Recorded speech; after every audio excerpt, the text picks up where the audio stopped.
Hello guys, welcome to local school. So friends, आज की इस वीडियो में हम देखेंगे 5.5 टू 6.5 बैंड हम कैसे स्कोर करें अपनी आइल्स की रीडिंग में।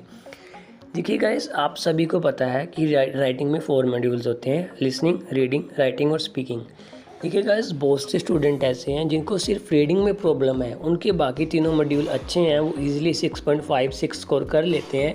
लेकिन अकेला रीडिंग ऐसा मॉड्यूल है जिसमें उनकी लैकिंग है, जिसमें वो स्कोर नहीं कर पाते। तो आज गाइस हम इसमें देखेंगे कि रीडिंग के ऐसे कौन से जो ट्रिक एंड ट्रिप्स हैं जो आप यूज़ कर सकते हैं। एक्चुअली गाइस, कौन सी स्ट्रेटेजी है जिसको आप यूज़ कर अपनी रीडिंग में अपने बैंड को इम्प्रूव कर सकते हैं। जैसे गाइस, राइटिंग एक स्किल है, रीडिंग भी सेम उसी तरह से एक स्किल है। अगर आप एक व्यक्ति की रीडिंग अच्छी है तो ये एक स्किल मानी जाती है गाइस। रीडिंग भी एक स्किल है और एक स्किल को एक्वायर करने के लिए आपको समय तो लगेगा। अगर आपको रीडिंग सच में बहुत वीक है, लाइक आपके 5 बैंड ही आते हैं हमेशा रीडिंग में, 5 और 5.5, तो आप तो को कम से कम 3 और 4 मंथ लगेंगे अपनी रीडिंग स्किल पर कमांड बनाने के लिए। तो इस बात को आपने ध्यान में रखना है। चलिए गाइस, अब हम पहले ये देख लेते हैं कि हमारे जो बैंड होते हैं उसका डिस्क्रिप्शन कैसी होती है। जैसे गाइस, अगर आप 23 मिनिमम आपने 23 स्कोर करना है, अगर आप 6 बैंड लेना चाहते हैं रीडिंग में, तो ये बात आपने ध्यान में रखनी है गाइस। हमेशा आपने ये ध्यान में रखना है कि मिनिमम आपने 23 क्वेश्चन तो बिल्कुल सही करने हैं। इससे मैं आपको बताऊंगा कि क्या होगा। 23 से लेकर 29 तक अगर आप इनके बीच स्कोर करते हैं तभी आप 6 और 6.5 के बीच आप बैंड रिक्वायर करेंगे। तो ये आप सभी को पता होगा, ये मैंने इन्फॉर्मेशन के लिए यह बता दिया कि कम से कम आपको 23 स्कोर करना है। तो गाइस, आप सभी आज के जो रीडिंग है उसके टेस्ट के बारे में अवेयर हैं। जैसे कि ये 16 मिनट का आपका टेस्ट होता है, आपके पास 1 घंटा होता है और आपको कोई एक्स्ट्रा टाइम नहीं दिया जाता अपने आंसर को ट्रांसफ़र करने के लिए। ये बात बहुत इंपॉर्टेंट है गाइस। इस बात का पहली हमारी जो टिप्स यही है कि जब भी आप रीडिंग को अटैम्प्ट करते हैं, चाहे घर पर या फिर एग्ज़ाम में, आपने जब भी फर्स्ट आंसर ढूंढ लिया तो साथ ही उसको दूसरी अपनी आंसर शीट पर उतार दें। क्योंकि अगर जब आपने मान लीजिए कि आपने पैसेज 1, 2 और 3 सारे ढूंढ लिए, उसके बाद जब आप उतारते हैं तो आप कोई ना कोई उतारते समय ही गलती कर देते हैं। अपनी आंसर शीट पर जब आप एक साथ सारे आंसर उतारते हैं तभी आप वहाँ पर गलती कर देते हैं।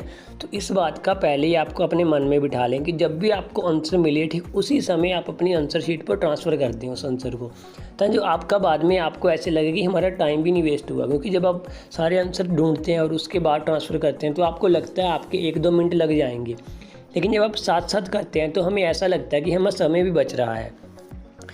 और आप सभी को पता है कि रीडिंग में 3 पैसेज होते हैं। देखिए गाइस, मैं आपको बताता हूँ कि कोई भी रीडिंग आ जाए एग्ज़ाम में, उसका एक पैसेज बहुत इजी होगा, हर कोई उसमें 10+ स्कोर कर लेगा। जो 5.5 स्कोर करता है डेली रूटीन में, वो इजीली एक पैसेज में 5.5 स्कोर, तो 10+ स्कोर कर ही लेगा एक पैसेज में। लेकिन गाइस, आपने देखना है कि कौन सा पैसेज ईजी है। ये भी डिपेंड करता है कि आपका बैकग्राउंड कैसा था। देखिए गाइस, आप अगर साइंस के स्टूडेंट हैं तो अगर आपकी रीडिंग में कुछ साइंस से रिलेटेड टॉपिक हुआ तो आपको वो पैसेज इजी लगेगा।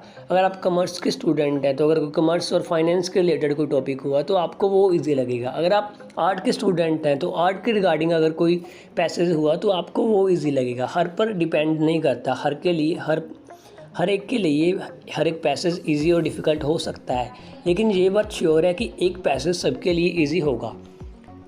तो आपने पहले वो देखना है, आपने तीनों पैसेज एग्ज़ाम में अटैम्प्ट करने की कोशिश करनी है। ऐसा नहीं करना कि आपने फर्स्ट पैसेज पर अपने 25 से 30 मिनट ख़राब कर दिए, सेकंड पैसेज पर आपने 25 से 30 मिनट ख़राब कर दिए और फिर थर्ड पैसेज आपने ऐसे ही छोड़ दिए। क्या पता वो थर्ड पैसेज ईजी हो। इसीलिए कहा जाता है गाइस, एक पैसेज को मिनिमम 15 मिनट, 15 मिनट एक पैसेज को दीजिए, और अगर मैक्सिमम देना चाहते हैं तो 20 मिनट, बस 20 मिनट मैक्सिमम और मिनिमम 15 मिनट, इतना समय दीजिए। अगर वो पैसेज सॉल्व होता है तो ठीक है, नहीं फिर अगले पैसेज पर मूव कर जाइए।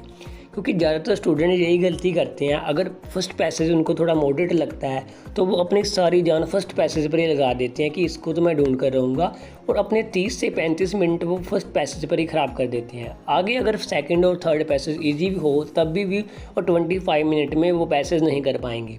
तो सबसे पहला यही है, आपने क्या करना है, अपने जो टाइम है 15 से 20 मिनट ही एक पैसेज को देने हैं। हमारा तो सबसे पहले यही आपको एक टिप्स है, आपको ये सोचना चाहिए। उसके बाद गाइस, ये तो था हमारी टाइम मैनेजमेंट की बात। को आगे हम डिस्कस करेंगे कि स्टूडेंट कौन कौन सी प्रॉब्लम फेस करते हैं। एक बार के लिए हम ये देख लेते हैं कि ऐसी कौन सी छोटी छोटी मिस्टेक्स हैं जो स्टूडेंट करते हैं। आपने सबसे पहले ये ध्यान में रखना है गाइस कि आपके पास 14 क्वेश्चन होते हैं और हर क्वेश्चन का एक मार्क्स होता है, एक मतलब कि वो कहते हैं एक मार्क्स होता है। तो 14 क्वेश्चन 14 मार्क्स हो गए, ये आप सभी को पता है। लेकिन गाइस इसमें एक बहुत चीज़ इंपॉर्टेंट है, आपकी स्पेलिंग अगर गलत हो गई तो आपके बैंड डिडक्ट होंगे। तो सबसे पहले आपने जो अपनी स्पेलिंग लिखनी है उसको कैपिटल में लिखें और अपनी ये कर्सिंग वगैरह राइटिंग ना करें, क्योंकि कई बार एग्जामिनर को समझ नहीं आता और वो काटा मार देता है सीधा। तो आपने क्या करना है, अपनी जो राइटिंग स्पेलिंग है वो सही करनी है और कैपिटल में लिखनी है। ताकि देखिए गाइस, ऐसा कहा जाता है कि रीडिंग और राइटिंग कंप्यूटर चेक करता है या फिर एक ह्यूमन चेक करता है, एक टीचर चेक करता है, कोई भी चेक करे गाइस, आपने कैपिटल में लिखनी है, आपके सही हो गए। चाहे वो कंप्यूटर से चेक करवाएं, चाहे वो आप करें। लेकिन जैसा मुझे पता है कि टीचर ही चेक करते हैं, कोई कंप्यूटर नहीं चेक करता। तो ये अपनी मतलब कि किसी को सही में पता नहीं है, अगर कोई एग्जामिनर है तो आप उससे पूछ सकते हो, जो रियलिटी में कोई एग्जामिनर है तो वो आपको सही बता देगा। लेकिन मुझे लगता है कि एग्जामिनर ही करता है, जैसा कि हमारे सर बताते थे हमको। तो ये तो था कि आपने स्पेलिंग अपने कैपिटल रखने हैं। सेकंड गाइस, आपकी ग्रामर की मिस्टेक काउंट होती है। जैसे गाइस मैं आपको एग्जांपल के साथ बताता हूँ, बस आप सुनते रहना मेरी बातों को। जैसे गाइस आपने आपके साथ एक फिलिंग द ब्लैंक्स आपके लिए, ही हैज़ डैश, उसकी ये तीन वर्ड है, वहाँ पर आपने वर्क लिखना था। देखिए गाइस, आपको आंसर मिल गया वर्क, लेकिन वर्क आपका ग्रामेटिक अकॉर्डिंग उस टेंस में फिट होता है। आपको वर्कर लिखना होगा, ईडी लिखनी होगी, वर्ब की थर्ड फॉर्म लिखनी होगी। ऐसे ही ग्रामर में एस या ई एस की भी गलती मानी जाती है रीडिंग में। अगर आपने एस लिखना था लेकिन लिखा नहीं तो वो आपका आंसर गलत हो जाएगा। तो कई स्टूडेंट तो ऐसे होते हैं जो कहते हैं कि हमारी रीडिंग बहुत अच्छी हुई थी, मिनिमम हमारे 6 बैंड तो आने चाहिए थे। तो मेन प्रॉब्लम यही आती है गाइस, वो स्पेलिंग और ग्रामर में थोड़ी बहुत मिस्टेक कर जाते हैं, जिसके लिए उनके बैंड डिडक्ट हो जाते हैं। और एक सबसे बड़ी प्रॉब्लम, कई बार तो ऐसा होता है स्टूडेंट जो पैसेज के ऊपर दिया जाता है, जैसे ट्रू फॉल्स नोट गिवन और जैस नो नोट गिवन, कई बार तो वो पढ़ता ही नहीं है। लेकिन देखिए गाइस, कोई स्टूडेंट ऐसा था, उन्होंने क्या किया, सारे ट्रू फॉल्स नोट गिवन सही, अपने आप में वो बहुत एक्यूरेट था, उसने सही करेक्ट किए। लेकिन उसने जल्दबाजी में क्या किया, ट्रू फॉल्स के स्थान पर जैस नो लिख दिया, तो उसके तो सारे बैंड गए। तो ये गलती आपने नहीं करनी है, आपने इंस्ट्रक्शन को अच्छे से पढ़ना है गाइस। अगर आप रीडिंग में स्कोर करना चाहते हैं, छोटी छोटी बातें ही आपको 5.5 तक रख देती हैं। अगर आप 5.5 स्कोर कर सकते हैं तो 6 आपके लिए क्या बड़ी बात है गाइस। 5.5 तक अगर आ गई तो इन छोटी छोटी बातों को अवॉइड करें और 6 तक आप इजीली पहुंच जाएंगे। हो सकता है कि आपको ये बातें पहले से पता हो, लेकिन कई स्टूडेंट ऐसे हैं जिनको नहीं पता थी। जैसे कई स्टूडेंट स्पेलिंग कैपिटल में नहीं लिखते, वो स्मॉल लेटर में लिख देते हैं, और कई बार उसी में गलती हो जाती है स्पेलिंग में। तो हमेशा कैपिटल में लिखो, स्मॉल में भी लिख सकते हैं लेकिन ज़्यादातर प्रेफर कैपिटल करते हैं, कैपिटल ही लिखे जाते हैं। और ग्रामर की आपको थोड़ी नॉलेज होनी चाहिए। जैसे अगर आपको टेंस आते हैं ना, सारे टेंस डिटेल में आते हैं, तो आप कभी भी ग्रामर में मार नहीं खाएंगे। क्योंकि अगर आपको टेंस आते हैं तो आप इजीली 6 और 6.5 इन दोनों के बीच तो आप आराम से स्कोर कर जाओगे किसी भी मॉड्यूल में, राइटिंग में, स्पीकिंग में और रीडिंग में। ये तीनों पर हमें ग्रामर देखनी पड़ती है, तो वहाँ पर आप इजीली स्कोर कर जाएंगे। आपको टेंस अच्छे से सीखने होंगे अगर आप अपनी रीडिंग, लिसनिंग, राइटिंग तीनों 4 मॉड्यूल को अगर आप इम्प्रूव करना चाहते हैं। अब बात करते हैं guys main issue during reading. देखिए गाइस, ये सबसे बड़े मेन इशू हैं जो मैंने देखे हैं स्टूडेंट्स में, और जो मैं भी फेस करता था जब मैं अपनी आइल्स कर रहा था उस समय। तो सबसे पहले इशू है एक्यूरेसी। एक्यूरेसी होती है गाइस, अगर आप एक पैसेज को अटैम्प्ट करते हैं तो उसमें से आप कितने क्वेश्चन सही कर सकते हैं, उसको एक्यूरेसी कहते हैं। जैसे एक पैसेज में 13 to 14 क्वेश्चन होते हैं, अगर आप आउट ऑफ 13 और 14 में से 11 और 12 सही कर जाते हैं तो आपकी एक्यूरेसी अच्छी है, एक्यूरेट आप आंसर ढूंढ लेते हैं, इसमें आपको कोई प्रॉब्लम नहीं है। इसका मतलब ये है कि आपको आंसर ढूंढने आते हैं, आपको इंग्लिश की समझ आती है, लेकिन बस आपको थोड़ा टाइम मैनेजमेंट में प्रॉब्लम है। जैसा आप 30 मिनट अगर आप एक पैसेज को देते हैं, तो अगर आप अपने 13 और 14 में से 11 और 12 क्वेश्चन सही कर देते हैं तो इससे आपका कोई लेना देना नहीं है। बस आपके टाइम मैनेजमेंट की प्रॉब्लम है, आपकी रीडिंग में कोई फॉल्ट नहीं है, आपके पास रीडिंग स्किल है, लेकिन आपने बस टाइम मैनेज करना सीखना है। तो अगर दूसरी बात आती है, देखिए गाइस, जो मैं कह रहा हूँ टाइम मैनेजमेंट, कई बार क्या होता है कि किसी की टाइम तो मतलब कि वो 15 मिनट में पैसेज को सॉल्व कर देते हैं, लेकिन उनकी एक्यूरेसी नहीं होती। 13 में से वो 7 और 8 आंसर अपने सही करते हैं, तो ये आपकी टाइम मैनेजमेंट नहीं, पहले आप अपनी एक्यूरेसी लेकर आओ। देखिए गाइस, जिसकी एक्यूरेसी अच्छी है उसको टाइम मैनेजमेंट इजीली आ जाएगा। टाइम मैनेजमेंट तो आप हफ्ता एक वीक और 2 वीक में प्रैक्टिस करें डेली रीडिंग की। अपने समय अकॉर्डिंग 1 घंटा दें अपनी रीडिंग में, जैसे आप रियल एग्ज़ाम में देंगे तो आपको टाइम मैनेजमेंट में कोई दिक्कत नहीं आएगी। लेकिन जिनकी एक्यूरेसी में प्रॉब्लम है, जो अपने आंसर को एक्यूरेट नहीं ढूंढ पाते, तो गाइस उनको सबसे पहले अपनी एक्यूरेसी बढ़ानी होगी। समय को छोड़िए, आप समय की केयर मत करें, टाइम मैनेजमेंट तो बाद में होता रहेगा। सबसे पहले आपने अपनी एक्यूरेट आंसर करनी है, एक्यूरेसी देखनी है। थर्ड मैंने आपको बता ही दिया, ग्रामर की आपको नॉलेज होनी चाहिए। अगर आपको टेंस भी आते हैं तो बस टेंस इनफ है, इसके बाद कुछ भी नहीं आएगा। रीडिंग में आपने बस टेंस के अकॉर्डिंग जो भी फीलिंग्स ब्लैंक्स आते हैं तो उसको टेंस के अकॉर्डिंग फिट करना है। स्पेलिंग मिस्टेक मैंने आपको बता दिया। अगर आप सारे का जो लेटर होते हैं उसको कैपिटल में लिखेंगे तो स्पेलिंग मिस्टेक बहुत चांस है, 90% आपके चांस नहीं रहेंगे स्पेलिंग मिस्टेक के। उसके बाद आती है negative perception that reading is difficult before attempting. ये सबसे बड़ी प्रॉब्लम है गाइस। मैं नहीं कहता कि आप प्रेडिक्शन देखते हो कि नहीं। देखिए गाइस, अगर आप एग्ज़ाम फिल करने के बाद प्रेडिक्शन की कोई वीडियो देखते हैं, अगर सामने वाले ने आपको कह दिया, जो आप प्रेडिक्शन वीडियो बना रहा है, कि रीडिंग आपकी मॉडरेट आएगी आपकी रीडिंग थोड़ी डिफ़िकल्ट हो सकती है, तो ये आपके मन में बैठ गया कि रीडिंग मॉडरेट आएगी, चाहे वो एग्ज़ाम में इजी हो लेकिन आपको वो मॉडरेट लगेगी, क्योंकि यही पावर ऑफ सबकॉन्शियस माइंड है गाइस। जब आपके मन में एक चीज़ बैठ गई तो आपको इजी भी मॉडरेट लगेगी। तो सबसे पहले यही है कि अगर आप कोई प्रेडिक्शन वीडियो देखते हैं तो एग्ज़ाम बुक करने से पहले देखें, ताकि आप अपनी राय बदल सकें। लेकिन एक बार जब आपने एग्ज़ाम बुक कर दिया तब आप मानकर चलें कि जो कुछ भी आएगा ईजी आएगा और मेरे लिए तो सब कुछ आसान है, मैं कर दूंगा। तो अगर आप एक पॉजिटिव एटीट्यूड रखते हैं तो आप इजीली स्कोर कर पाएंगे अपनी रीडिंग में छोड़ो, आप हर मॉड्यूल में कर लोगे अगर आपके पास पॉजिटिव परसेप्शन है। तो यही बहुत से स्टूडेंट्स की मिस्टेक होती है गाइस। आप कभी भी ये मत सोचना कि आपके लिए रीडिंग डिफ़िकल्ट है। हमेशा सोचो कि अगर मैं नहीं कर पाऊँगा ना तो कोई भी नहीं कर सकता। क्या बात है, रीडिंग तो बहुत ईजी है, मैं तो कर लूँगा। जब आपके पास ये कॉन्फिडेंस होगा कि मैं कर लूँगा तो आप सचमुच कर लोगे गाइस, बिलीव मी, आप सचमुच कर लोगे। और लास्ट बात आती है डोंट नो द वैल्यू 5 और 10 मिनट। देखिए गाइस, ये प्रॉब्लम मैं फेस करता था। मैं आपको अपनी पर्सनल स्टोरी बताता हूँ। मैं क्या करता था, अपनी 20 मिनट एक पैसेज को देता था। जैसे 20 से 25 हो जाते थे कई बार, जब मैं डीप चला जाता था पैसेज में तो 20 से 25 मिनट, और मैं 2 ही पैसेज अटैम्प्ट करता था ज़्यादातर। 25, 50 मिनट हो गए और मैं जो 10 मिनट बचते थे लास्ट वाले, उसमें मैं सोचता था कि यार 50 मिनट में कुछ नहीं हुआ तो 10 मिनट में क्या होगा। तो उस समय मैं तुक्का लगाता था कि जैसे नो नोट गिवन होंगे तो वो सारे जैसे लगा दिए, नो लगा दिए, नोट गिवन लगा दिए। क्योंकि आप ये गलती बिल्कुल मत करना गाइस। मुझे तो ये बहुत देर बाद समझ आया था, लेकिन मैं आपको पहले ही बता देता हूँ कि 10 मिनट की बहुत वैल्यू है। अगर आपके पास 5 मिनट भी बचे हुए हैं ना, तब भी आप उम्मीद मत छोड़ो। ट्राई करो कि आपके पास जितने क्वेश्चन हैं उनको ढूंढने की कोशिश करो। उनको अगर आप ढूंढोगे तो आपको 1-2 आंसर तो मिल ही जाएंगे। लास्ट पैसेज में आपको 1-2 आंसर तो मिल ही जाएंगे। और बाद में अगर आपने तुक्के भी लगाने हैं तो लास्ट के 1-2 मिनट में आप तुक्के लगा सकते हैं। तो अपने 10 मिनट ना ख़राब करें। अगर आपने अगर आपने 10 मिनट पहले ही सोच लिया कि मैं तो तुक्के लगाऊंगा तो आप रीडिंग कर ही नहीं पाओगे। तो ये तो आपके मन में से वहम निकाल दो कि आप रीडिंग के आंसर ढूंढ लेंगे। अगर आपके पास ये कॉन्फिडेंस है कि मैं 10 मिनट में एक पैसेज सॉल्व कर सकता हूँ और अपने आंसर 5 और 6 तो मिनिमम ठीक कर ही सकता हूँ, तो अगर आपके पास ये पॉजिटिव कॉन्फिडेंस है तो आप डेफिनेटली कर लेंगे और अपने आंसर को भी ठीक कर लेंगे। और जो लास्ट में 2-4 क्वेश्चन बचते हैं उसको आप तुक्का लगा देना।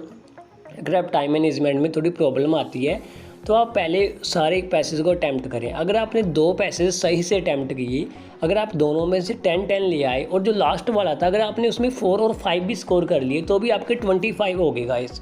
और 25 में आपको 6 बैंड तो मिल ही जाएंगे। तो आपको यही स्ट्रेटेजी देखनी है। सबसे पहले आपने जब भी आपके पास रीडिंग आती है तो देखना है कि आप कौन सा पैसेज ईजी कर सकते हो। या फिर आप ऐसे करो 15 मिनट एक पैसेज को दो, अगर वो होता है तो छोड़ दो, 15 मिनट में हो गया जितना ठीक है, और नेक्स्ट पैसेज पर मूव कर जाओ। और फिर 15 मिनट उसको दो, फिर नेक्स्ट पर मूव कर जाओ। लेकिन ये अब तभी करना जब आपको मतलब कि जब आपने फर्स्ट पैसेज में से कम 10 तो अटैम्प्ट किए और 10 में से आपने 8 के आंसर मार्क्स कर लिए। कहीं ऐसा ना हो कि आपने 15 मिनट एक पैसेज को दिए और उसमें से आपने 5 क्वेश्चन ही अटैम्प्ट किए और आप नेक्स्ट पर मूव कर गए, तो ये कोई बात ही नहीं हुई। आपने तो पहला पैसेज ढंग से नहीं पढ़ा। ठीक है, रीडिंग भी 2 टाइप की होती है, एक एक्टिव एक पैसिव। जो हमारी रीडिंग होती है आज की, उसमें आपको एक्टिव रहना होता है। एक्टिव जैसे कि आपने जो बात फर्स्ट पैसेज में पढ़ ली उसको दिमाग में रखना है, और जो बात आप लास्ट में पढ़ोगे आपको फुल पैसेज की स्टोरी पता होनी चाहिए कि इस पैसेज में मैंने क्या पढ़ा।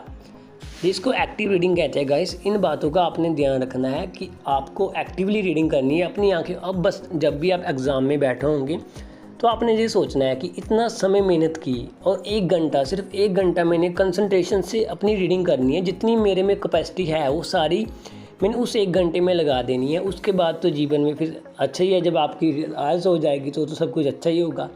तो बस जब भी आप एग्ज़ाम में बैठते हो तो आप ना बेस्ट दिया करो गाइस। जब भी आप ये सोचते हो कि आज मैंने पूरी जान लगा कर रीडिंग करनी है, मैंने 2-3 महीनों से रीडिंग की है और मुझे विश्वास है कि आज भी मैं अच्छा स्कोर करूँगा, तो जब आप एक पॉजिटिव एटीट्यूड के साथ एग्ज़ाम में बैठेंगे तो आपको रिज़ल्ट भी एक पॉजिटिव मिलेगा। अगर आप नेगेटिव एटीट्यूड रखते हो तो 90% चांस होते हैं कि आपका रिज़ल्ट भी नेगेटिव आएगा। इन छोटी छोटी बातों को ध्यान में रखा करें गाइस। ये तो थी मेरी पर्सनल ओपिनियन गाइस। जैसे आप सभी को पता है कि जो क्वेश्चन आते हैं राइटिंग और रीडिंग में वो 10 टाइप के होते हैं, जैसे multiple choice, short answer question, sentence completion, table summary, flow chart, diagram completion, yes no not given और ट्रू फॉल्स या not given, classification, matching list, choosing headings for paragraph और section of a text, scanning and identifying location of information, labelling a diagram which has numerous part. ये 10 type के आपको question आते हैं guys. देखिए, कई student अच्छे होते हैं, उनकी रीडिंग स्किल पहले से बहुत अच्छी होती है, बस उनको एक डायरेक्शन चाहिए होगी जो मैं आपको दे चुका हूँ, तो उनकी तो अब बात ख़त्म होगी। उनको तो सिर्फ एक डायरेक्शन चाहिए थी। लेकिन कई स्टूडेंट ऐसे भी हैं जिनको एक स्ट्रेटजी चाहिए कि हम एमसीक्यू को कैसे अटैम्प्ट करें, हम फिलिंग द ब्लैंक्स कैसे फिल करें, हम येस और नोट। कभी लगता तो ऐसा है कि येस आएगा लेकिन आंसर नो हो जाता है, हमारी जो मतलब कि एक्यूरेसी नहीं आती है। तो गाइस, इसके लिए एक स्ट्रेटजी होती है, आपको ये सीखना पड़ेगा आपको। लेकिन जिसकी रीडिंग स्किल अच्छी है, जो न्यूज़पेपर पढ़ता रहता है, उसको तो ये प्रॉब्लम नहीं आएगी। लेकिन जो पीएसबी बोर्ड से है, जो पंजाब बोर्ड से, जिसने कभी इंग्लिश पढ़ी नहीं अपने जीवन में, हम इंग्लिश तो कभी पढ़ते नहीं हैं, जो हम पंजाब से हैं ज़्यादातर स्टूडेंट्स, वो इंग्लिश को इतनी इंपॉर्टेंस नहीं देते हैं। अब तो फिर भी देने लगे हैं स्टूडेंट्स, जिनको लगता है कि उसके 12th के बाद अपनी आइज़ करनी है तो वो इंग्लिश पर फोकस करता है, लेकिन पहले तो बिल्कुल भी नहीं देते थे। तो उन स्टूडेंट्स के लिए जो रीडिंग है वो डिफ़िकल्ट बन जाती है, क्योंकि गाइस रीडिंग है जो आपको एक बार में नहीं आएगी। आपको ऐसा नहीं है कि अब 10 दिन पढ़ ले आपको रीडिंग की स्किल आ जाएगी। आपको कम से कम 3 और 4 मंथ डेडिकेशन से साथ लगाने होंगे अगर आप रीडिंग को इम्प्रूवमेंट करना चाहते हैं। तो बात कर रहे थे इन क्वेश्चंस की। देखिए गाइस, अगर आप चाहते हैं, अगर आपका इस वीडियो पर रिस्पॉन्स अच्छा रहता है तो मैं आपको बताऊंगा कि एमसीक्यू कैसे अटैम्प्ट करने हैं। जैसे एमसीक्यू की 3 कैटेगरी होती है जी। एक तो आपके पास 4 ऑप्शंस होती हैं, उनमें से आपको एक टिक करना होता है। एक आपके पास क्वेश्चन दिया होगा, कोई 2 ऑप्शन चूज़ करें इनमें से, और एक आपके सामने ये मैंने तीनों देख दिए हैं। आपको ये पीडीएफ भी मिल जाएगा डिस्क्रिप्शन में, आपको एक टेलीग्राम ग्रुप का लिंक मिलेगा, वहाँ पर ज्वाइन कर लीजिए। वहाँ पर से आपको ये पीडीएफ मिल जाएगा। आप देख सकते हैं कि मल्टीपल चॉइस क्वेश्चन 3 टाइप के होते हैं। जो शॉर्ट आंसर क्वेश्चन है उसके भी आगे 2 टाइप होते हैं। तो ये जो सेंटेंस कंप्लीशन क्वेश्चन है, इसको भी हम 2 टाइप में डिवाइड कर देते हैं। तो ये सभी आप, अगर आपको इन क्वेश्चनों के बारे में अवेयरनेस नहीं है तो ये आप सभी देख सकते हैं। इस पीडीएफ में मैंने सारे लगाए हुए हैं कि इस टाइप के क्वेश्चन आते हैं, और इन सभी जो क्वेश्चंस को अटैम्प्ट करने का एक वे होता है गाइस। आपको अगर वो वे आता है तो बहुत अच्छी बात है, तो आप इजीली 6.5 तक स्कोर कर जाते हैं। अगर आपको नहीं आती वो स्ट्रेटेजी कि एमसीक्यू को कैसे अटैम्प्ट करें, फिलिंग द ब्लैंक्स कैसे भरें, हम ग्रामर में कैसे एक्यूरेट हों, और बहुत सी बातें जो आपको सीखनी होगी अगर आप बिगिनर हैं। अगर आप स्टार्टिंग कर रहे हैं रीडिंग की तो आपको ये इंस्टीट्यूट सिखा देगा। नहीं तो आप अगर हमें अच्छे सपोर्ट करेंगे यूट्यूब पर, हमें हमारी वीडियो पर अगर अच्छे व्यू आते हैं, 200-300 व्यू अगर इस वीडियो पर आ जाते हैं, तो हम नेक्स्ट वीडियो लेकर आएंगे जिसमें हम आपको एमसीक्यू कैसे अटैम्प्ट करने हैं वो बताएंगे, और सारी 10 टाइप के क्वेश्चन होते हैं वो सभी बताएंगे कैसे अटैम्प्ट करने हैं। क्योंकि माना एक तो होता है वो स्टूडेंट जो अच्छे हैं, जो इंटेलिजेंट हैं, उनके लिए तो रीडिंग प्रॉब्लम ही नहीं है, ये वीडियो उनके लिए तो है ही नहीं थी।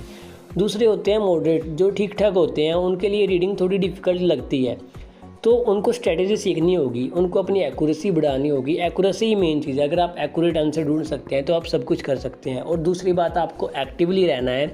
जब भी आप अपनी रीडिंग करते हैं तो आपको ये ध्यान में होना चाहिए कि आपने 2 मिनट पहले ऊपर क्या पढ़ा था, थोड़ा इंटरलिंक कर देखना चाहिए। स्कीमिंग और स्कैनिंग जिसको कहते हैं, वो आपको देखनी चाहिए कि मैंने ये बात ऊपर पढ़ चुका हूँ तो नीचे उसकी बात हो रही है। ऐसे कर आप अपनी रीडिंग को इम्प्रूव करेंगे। अगर गाइस मैं सचमुच बात करूँ तो आप मेरी एक सलाह माने, अगर आप ये वीडियो नहीं देखना चाहते हैं तो बस आप एक काम करें, 10 से 15 दिन तक आप एक न्यूज़पेपर पढ़ें। न्यूज़पेपर में जो एडिटोरियल आता है उसको डेली पढ़ें। अगर आपको उसमें कोई वर्ड नहीं आता, वोकैबुलरी का कोई ऐसा वर्ड जिसका आपको मीनिंग नहीं पता, तो उसी समय आप डिक्शनरी में उसका मीनिंग देखें और फिर उसकी ट्रांसलेशन करने की कोशिश करें। ऐसा कर कर गाइस, जब आप न्यूज़पेपर से इंग्लिश सीखते हैं, रीडिंग करते हैं, रीडिंग आपकी न्यूज़पेपर और बुक्स इन दोनों में से इम्प्रूव हो सकती है। अगर आपकी थोड़ी बहुत गाइडेंस की लोड है तो आप कैम्ब्रिज से प्रैक्टिस करें, लेकिन अगर आपका बहुत ही लेवल वीक है, 5 और 5.5 ही रहते हैं, तो आप पहले या तो कोई इंग्लिश का नॉवल पढ़ें या फिर आप न्यूज़पेपर पढ़ें डेली। तो इससे आपकी, बिलीव मी गाइस, इससे आपकी रीडिंग सचमुच इम्प्रूव होगी। क्योंकि मेरा जो स्टैंडर्ड था, पहले मैं भी 5.5 लिया करता था। जब मैं फर्स्ट टाइम आइज कर रहा था तो मेरे फर्स्ट टाइम 5 ही बैंड आए थे रियल एग्ज़ाम में। तब उस समय मुझे बहुत फील हुआ था। तब मैंने, आपको यकीन नहीं होगा गाइस, मैंने 2 साल मेहनत की है अपनी रीडिंग स्किल को अच्छा करने के लिए। मैं द हिंदू न्यूज़पेपर पढ़ता था। इतनी तो मैंने बुक्स कवर की हैं जितनी आपने देखनी होगी। एक बार मैं आपको अपनी सारी बुक्स बताऊंगा, एक नेक्स्ट वीडियो में मैं आपको बताऊंगा कि मैंने कौन कौन सी बुक्स पढ़ी, कौन सी मैंने रीडिंग के लिए कौन कौन से मेजर अपनाए था जो मैं अपनी रीडिंग को इम्प्रूव कर सकूं। लेकिन आपको इतनी मेहनत करने की आवश्यकता नहीं है। बस आप 15 से 20 दिन तक न्यूज़पेपर पढ़कर देखें, आपको डेफिनेटली इम्प्रूवमेंट देखने को मिलेगी। और साथ ही मैं आपके लिए वीडियो तो लेकर आऊँगा, इस स्ट्रेटेजी कैसे आपने एक्यूरेट करना है अपनी रीडिंग। तो गाइस यही था इस वीडियो में। होप आपको कुछ इस वीडियो में अच्छी बात सीखने को मिली होगी। अगर आपके लिए ये वीडियो 10% भी यूज़फुल हुई तो इस वीडियो को लाइक करना, चैनल को सब्सक्राइब करना अगर चैनल पर नए हैं, और अपने दोस्तों के साथ शेयर करना जो रीडिंग में डिफ़िकल्टी फेस करती हैं। रीडिंग में नहीं गाइस, जो रीडिंग, राइटिंग, स्पीकिंग और लिसनिंग, कोई भी मॉड्यूल में अगर आपको कोई भी डाउट है तो आपको डिस्क्रिप्शन में हमारी मेल आईडी मिल जाएगी, टेलीग्राम मिल जाएगा और इंस्टाग्राम की आईडी मिल जाएगी। वहाँ पर हमें कभी भी मैसेज कीजिए, हम आपके जो भी डाउट है उनको सॉल्व करने की कोशिश करेंगे। तो बस यही था गाइस इस वीडियो में। होप आपको ये वीडियो अच्छी लगी होगी। Thanks for watching this video.